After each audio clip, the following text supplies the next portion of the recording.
primary residence, a second home, an investment property, a condo, single family, typically you want to get either pre-approved or pre-qualified. And what I want to just quickly address is what is the difference between those two terms, because they're often used interchangeably and often used incorrectly.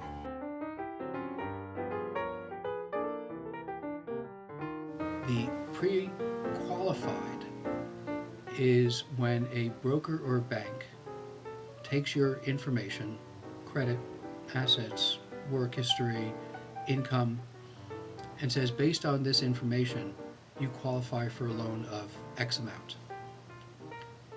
A pre-approval letter is saying the same thing.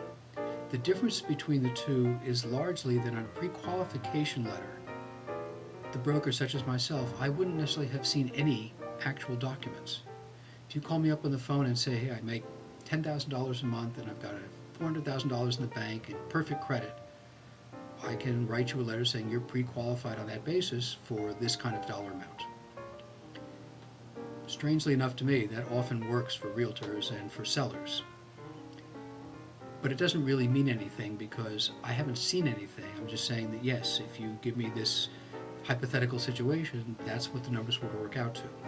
One of the signal reasons that I suggest people get pre-approved isn't just to satisfy the seller, it's to help you, because it really helps you go through your numbers and gives you two advantages. One, it helps you set a budget. You'll know what you can afford, you'll know what your limits are, and you'll also start to get a handle, because of the way I do things, that depending on what kind of loan you do, depending on how you want to structure things, the same financial criteria that you have, the same income, can generate vastly different amounts of loan approvals. That's in your control. My job is I will walk down each of those paths and explain those numbers to you, and you'll see how your choices can affect it. The other advantage is getting pre-approved.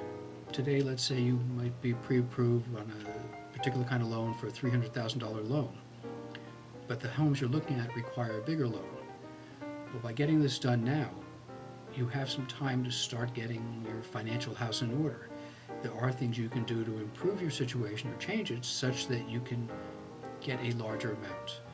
Getting pre-approved now and having somebody help you with the numbers gives you the chance to address and correct these things to your best benefit.